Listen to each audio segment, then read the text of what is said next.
दोस्तों, welcome to ईकी।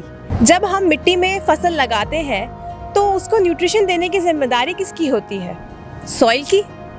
हम तो मिट्टी में पानी दे देते हैं और ये सोचते हैं कि प्लांट उससे खुद ही न्यूट्रिशन ले लेगा, लेकिन समस्या तब आती है जब सॉइल में ही न्यूट्रिशन कम हो जाता है। ऐसा होने के पीछे काफ़ी कारण हो सकते हैं, जैसे कि अगर हम एक खेत में एक ही तरह की क्रॉप बहुत समय तक लगाएं, इससे ये होता है कि वो क्रॉप उस सॉइल से न्यूट्रिशन ले तो लेती है, लेकिन बदले में कुछ नहीं देती है। इस वजह से उस मिट्टी में धीरे धीरे करके न्यूट्रिशन कम होने लग जाता है और आगे आने वाली फसल को न्यूट्रिशन बहुत कम मिलता है। इसलिए ऐसा कहा जाता है कि हमको क्रॉप रोटेशन जैसी प्रैक्टिसेस को फॉलो करना चाहिए, जिसमें एक क्रॉप जिसने न्यूट्रिशन ले लिया है सॉइल से, उसके बाद उस खेत में ऐसी क्रॉप लगानी चाहिए जो उसे न्यूट्रिशन दे के जाए, ताकि आगे आने वाली फसल को न्यूट्रिशन मिल सके। इसके अलावा जब हम पानी सॉइल में देते हैं तो काफ़ी सारे पानी में सॉल्ट्स और मिनरल्स होते हैं, लेकिन जब रेगिस्तान जैसे इलाके जैसे कि राजस्थान, गुजरात, मध्य प्रदेश, यहाँ पे पानी बहुत जल्दी भाप बन के उड़ जाता है और इस वजह से जो सॉल्ट्स होते हैं पानी के, वो धीरे धीरे करके मिट्टी में ही बैठने लग जाते हैं। एंड दैट्स वाई कई बार प्लांट्स को सॉइल से न्यूट्रिशन लेने में प्रॉब्लम्स भी आती हैं। इसके अलावा अगर हम ये देखें कि हमारे जो खेत होते हैं वो ज़्यादातर हम पानी के पास रखते हैं ताकि इरिगेशन लेने में हमको आसानी हो, लेकिन उस खेत में अगर दूर कोई अपने कपड़े धो रहा है या किसी भी तरह का वॉशिंग एक्टिविटीज़ कर रहा है तो उससे साबुन का पानी इरिगेशन के थ्रू प्लांट्स में आता है और साबुन का जो पानी होता है वो हाई इन पीएच होता है, जिस वजह से भी प्लांट एंड अल्टीमेटली प्रोड्यूस की क्वालिटी पर भी असर पड़ता है।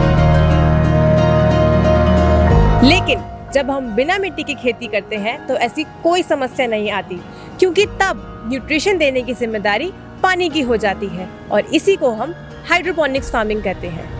अगर हम हाइड्रोपोनिक्स शब्द को थोड़ा और बेहतर तरीके से समझें तो हम इन शब्दों को अलग करते हैं, हाइड्रो और पोनिक्स।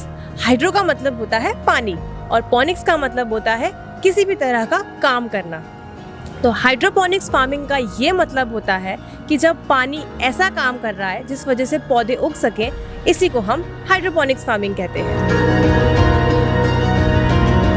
पर असल में पानी में रूट्स कैसे न्यूट्रिशन लेती है और ये कैसे सॉइल से बेटर है, ये हम इस वीडियो के थ्रू जानेंगे। तो जब मिट्टी में एक पौधा लगाया जाता है तो वो न्यूट्रिशन लेने के लिए अपनी जड़ों को फैलाता है और इस वजह से कई बार कोई न्यूट्रिशन ज़्यादा आ जाता है या किसी तरह का न्यूट्रिशन कम रह जाता है और इसका असर पौधे की ग्रोथ पर दिखता है। और इसके साथ ही जब जड़ें फैल रही होती हैं तो वो अपने पास वाले पौधे के साथ एंटेंगल होके कंपटीशन में आ जाती हैं और इस वजह से डिजीज़ फैलने के चांस भी बढ़ जाते हैं।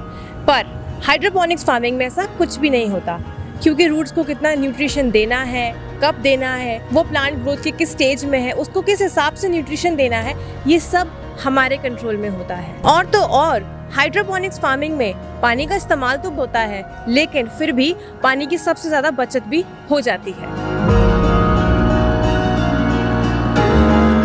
और अब अगर हम बात करें कि हाइड्रोपोनिक्स फार्मिंग कैसे करते हैं, तो इसे प्रैक्टिस करने के लिए काफ़ी अलग अलग तरीके होते हैं, जैसे कि Dutch bucket, neutral film technique और डीप वाटर कल्चर। इन सब तरीकों में पानी का अलग अलग तरह से इस्तेमाल किया जाता है प्लांट को न्यूट्रिशन देने के लिए। तो डीप वाटर कल्चर में रूट्स हर समय न्यूट्रिशन सोल्यूशन में डूबी रहती हैं। इसके अलावा न्यूट्रल फिल्म टेक्निक में पानी बहुत ही कम अमाउंट में फ्लो किया जाता है और इस वजह से रूट्स के ऊपर न्यूट्रिएंट्स की एक थिन लेयर हर समय प्रेजेंट रहती है।